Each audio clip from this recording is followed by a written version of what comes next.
ಮತ್ತಷ್ಟು ಮಾಹಿತಿಯನ್ನು ಕೊಡೋದಕ್ಕೆ ನಮ್ಮ ಮೈಸೂರು ಪ್ರತಿನಿಧಿ ವಿನೋದ್ ನೇರ ಸಂಪರ್ಕದಲ್ಲಿ ಜಾಯ್ನ್ ಆಗಿದ್ದಾರೆ. ವಿನೋದ್, ಈ ಕ್ಷಣಕ್ಕೆ ತನಿಖೆ ಹೇಗೆ ನಡೀತಾ ಇದೆ? ಹಲವು ಅನುಮಾನಗಳು ಹುಟ್ಟುಕೊಳ್ತಾ ಇದೆ. ವಿನೋದ್,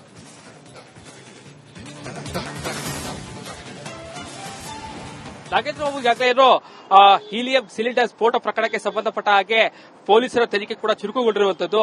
ಏನು ಘಟನೆ ನಡೆದಂತಹ ಸ್ಥಳದಲ್ಲಿ ದೊರೆತಂತಹ ಅರ್ಧ ಚೀಲದಷ್ಟು ಹೀಲಿಯಂ ಪೌಡರ್ ಈಗ ಪೊಲೀಸರು ವಶಕ್ಕೆ ಪಡೆದುಕೊಂಡಿದ್ದಾರೆ. ನಾನೀಗ ಸದ್ಯ ಸ್ಫೋಟ ಆದಂತಹ ಸ್ಥಳದಲ್ಲಿದ್ದೇನೆ. ತುಷಸ ಗಮನಿಸ್ತಾ ಇರಬಹುದು, ಇದೇ ಸ್ಥಳದಲ್ಲಿ ಏನು ಹೀಲಿಯಂ ಸಿಲಿಂಡರ್ ಸ್ಫೋಟ ಆಗಿ 3 ಮೃತಪಟ್ಟಿದ್ದಾರೆ. ಇದೇ ಒಂದು ಜಾಗದಲ್ಲಿ ನೋಡ್ತಾ ಇರಬಹುದು, ಎದುರುಗಡೆ ಕಾಣ್ತಾ ಇರುವಂತಹ ಜಾಗದಲ್ಲಿ ಚಪ್ಪಲಿ ಬಿಟ್ಟಿದ್ದಾರೆ.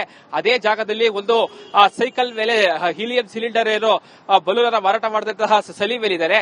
ಇದೇ ಜಾಗದಲ್ಲಿ ಸೈಕಲ್ ನಿಲ್ಲಿಸಿಕೊಂಡು ಆ ಬಲೂನನ್ನ ಮಾರಾಟ ಮಾಡ್ತಾ ಇದ್ರು. ಸುಮಾರು 8:30ರ ಸುಮಾರಿಗೆ ಆ ಒಂದು ಹೀಲಿಯಂ ಸಿಲಿಂಡರ್ ಬ್ಲಾಸ್ಟ್ ಆಗಿತ್ತು. ಆ ಸಂದರ್ಭದಲ್ಲಿ ಸೈಕಲ್ ನಲ್ಲಿಯೇ ಸುಮಾರು ಅರ್ಧ ಚೀಲದಷ್ಟು ಹೀಲಿಯಂ ಪೌಡರ್ ಕೂಡ ದೊರಕಿರುವಂತದ್ದು. ಈಗಾಗಲೇ ಪೊಲೀಸರು ಕೂಡ ಆ ಒಂದು ಚೀಲವನ್ನು ಕೂಡ ಈಗಾಗಲೇ ವಶಕ್ಕೆ ಪಡೆದುಕೊಂಡಿದ್ದಾರೆ.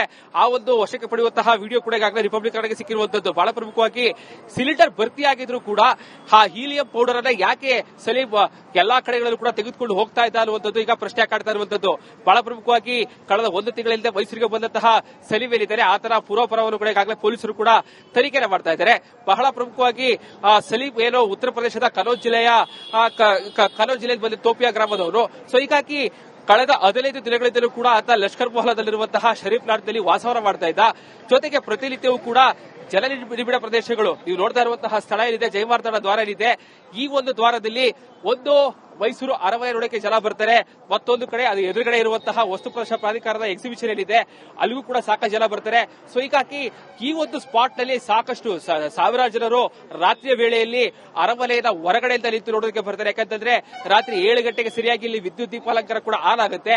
ಜಗಮಗಿಸುವ ದೀಪಾಲಂಕಾರದಿಂದ ಅರಮನೆ ನೋಡೋದಕ್ಕೆ ದೇಶ ವಿದೇಶಗಳಿಂದ ಬರುವಂತಹ ಪ್ರತಿಯೊಬ್ಬ ಪ್ರವಾಸಿಗರು ಕೂಡ ಈ ಕ್ಷಣವನ್ನ ನೋಡಲೇಬೇಕು ಅಂತೇಳಿ ಸಾಕಷ್ಟು ಜನರಲ್ಲಿ ಇದೇ ಒಂದು ಸ್ಪಾಟ್ ನಲ್ಲಿ ನಿಂತು ಈ ಒಂದು ಮೈಸೂರು ಅರಮನೆ ನೋಡುವಂತದ್ದು. ಸೊ ಹೀಗಾಗಿ ಅವತ್ತು ರಾತ್ರಿ 8:30ರ ಸುಮಾರಿಗೆ ಇದೇ ಜಾಗದಲ್ಲಿ ಸ್ಫೋಟ ಆದ ಸಂದರ್ಭದಲ್ಲೂ ಕೂಡ ಸುಮಾರು ಅರ್ಧ ಚೀಲದಷ್ಟು ಹೀಲಿಯಂ ಪೌಡರ್ ಕೂಡ ಈಗ ಪೊಲೀಸರಿಗೆ ವಶಕ್ಕೆ ಪಡೆದುಕೊಂಡಿರುವಂತದ್ದು.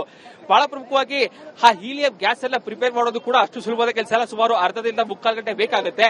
ಸೊ ಹೀಗಾಗಿ ಆತ ಸಿಲಿಂಡರ್ ಕಂಪ್ಲೀಟ್ ಆಗಿ ಫುಲ್ ಆಗಿದ್ರು ಕೂಡ ಆ ಒಂದು ಚೀಲದಲ್ಲಿ ಏಲಿಕೆ ಅಷ್ಟೊಂದು ಹೀಲಿಯಂ ಪೌಡರ್ ತೆಗೆದುಕೊಂಡು ಬಂದಿದ್ದ ಅನ್ನುವಂಥದ್ದು ಈಗ ಪೊಲೀಸರ ಅನುಮಾನಕ್ಕೆ ಕಾರಣ ಆಗ್ತದೆ. ಸೊ ಹೀಗಾಗಿ ಪೊಲೀಸರು ಕೂಡ ಈ ಆಯಾಮದಲ್ಲೂ ಕೂಡ ಈಗಾಗಲೇ ತನಿಖೆ ಎಲ್ಲ ಶುರು ಮಾಡಿರುವಂತದ್ದು.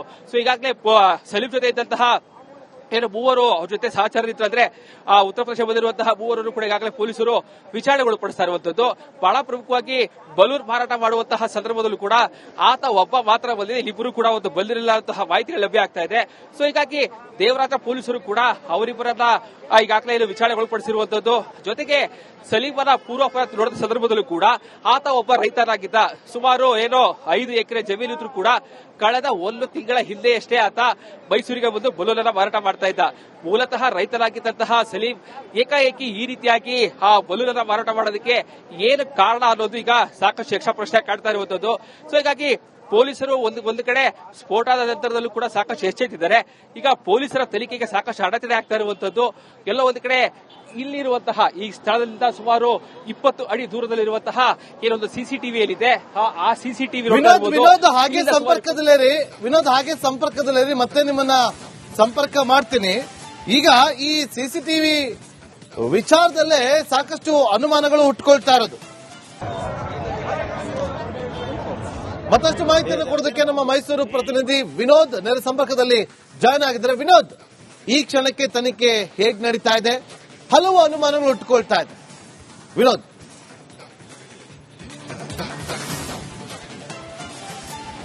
ನಾಗೇಂದ್ರ ಬಾಬು ಯಾಕೇನೋ ಹೀಲಿಯಂ ಸಿಲಿಂಡರ್ ಸ್ಫೋಟ ಪ್ರಕರಣಕ್ಕೆ ಸಂಬಂಧಪಟ್ಟ ಹಾಗೆ ಪೊಲೀಸರ ತನಿಖೆ ಕೂಡ ಚುರುಕುಗೊಂಡಿರುವಂತದ್ದು. ಏನು ಘಟನೆ ನಡೆದಂತಹ ಸ್ಥಳದಲ್ಲಿ ದೊರೆತಂತಹ ಅರ್ಧ ಚೀಲದಷ್ಟು ಹೀಲಿಯಂ ಪೌಡರ್ ಈಗ ಪೊಲೀಸರು ವಶಕ್ಕೆ ಪಡೆದುಕೊಂಡಿದ್ದಾರೆ.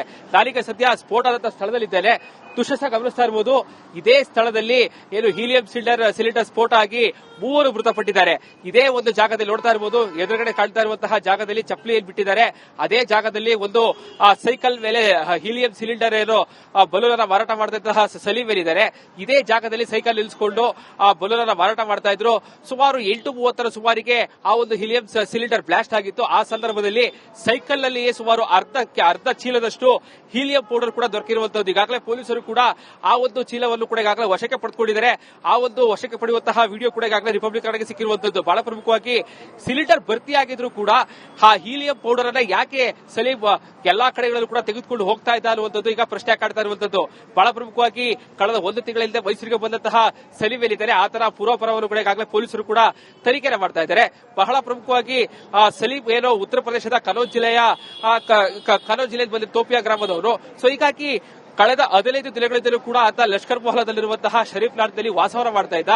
ಜೊತೆಗೆ ಪ್ರತಿನಿತ್ಯವೂ ಕೂಡ ಜಲನಿಬಿಡ ಪ್ರದೇಶಗಳು ನೀವು ನೋಡ್ತಾ ಇರುವಂತಹ ಸ್ಥಳ ಏನಿದೆ, ಜಯಮಾರ್ತಾಂಡ ದ್ವಾರ ಏನಿದೆ, ಈ ಒಂದು ದ್ವಾರದಲ್ಲಿ ಒಂದು ಮೈಸೂರು ಅರಮನೆ ನೋಡಕ್ಕೆ ಜನ ಬರ್ತಾರೆ. ಮತ್ತೊಂದು ಕಡೆ ಅದು ಎದುರುಗಡೆ ಇರುವಂತಹ ವಸ್ತು ಪ್ರದರ್ಶನ ಪ್ರಾಧಿಕಾರದ ಎಕ್ಸಿಬಿಷನ್ ಏನಿದೆ ಅಲ್ಲಿಗೂ ಕೂಡ ಸಾಕಷ್ಟು ಜನ ಬರ್ತಾರೆ. ಸೊ ಹೀಗಾಗಿ ಈ ಒಂದು ಸ್ಪಾಟ್ ನಲ್ಲಿ ಸಾಕಷ್ಟು ಸಾವಿರಾರು ಜನರು ರಾತ್ರಿಯ ವೇಳೆಯಲ್ಲಿ ಅರಮನೆಯ ಹೊರಗಡೆಯಿಂದ ನಿಂತು ನೋಡೋದಕ್ಕೆ ಬರ್ತಾರೆ. ಯಾಕಂತಂದ್ರೆ ರಾತ್ರಿ 7 ಗಂಟೆಗೆ ಸರಿಯಾಗಿ ಇಲ್ಲಿ ವಿದ್ಯುತ್ ದೀಪಾಲಂಕಾರ ಕೂಡ ಆನ್ ಆಗುತ್ತೆ. ಜಗಮಗಿಸುವ ದೀಪಾಲಂಕಾರದಿಂದ ಅರಮನೆ ನೋಡೋದಕ್ಕೆ ದೇಶ ವಿದೇಶಗಳಿಂದ ಬರುವಂತಹ ಪ್ರತಿಯೊಬ್ಬ ಪ್ರವಾಸಿಗರು ಕೂಡ ಈ ಕ್ಷಣವನ್ನ ನೋಡಲೇಬೇಕು ಅಂತೇಳಿ ಸಾಕಷ್ಟು ಜನರಲ್ಲಿ ಇದೇ ಒಂದು ಸ್ಪಾಟ್ ನಲ್ಲಿ ಈ ಒಂದು ಮೈಸೂರು ಅರಮನೆ ನೋಡುವಂತದ್ದು. ಸೊ ಹೀಗಾಗಿ ಅವತ್ತು ರಾತ್ರಿ 8:30 ಸುಮಾರಿಗೆ ಇದೇ ಜಾಗದಲ್ಲಿ ಸ್ಫೋಟ ಆದ ಸಂದರ್ಭದಲ್ಲೂ ಕೂಡ ಸುಮಾರು ಅರ್ಧ ಚೀಲದಷ್ಟು ಹೀಲಿಯಂ ಪೌಡರ್ ಕೂಡ ಈಗ ಪೊಲೀಸರಿಗೆ ವಶಕ್ಕೆ ಪಡೆದುಕೊಂಡಿರುವಂತದ್ದು.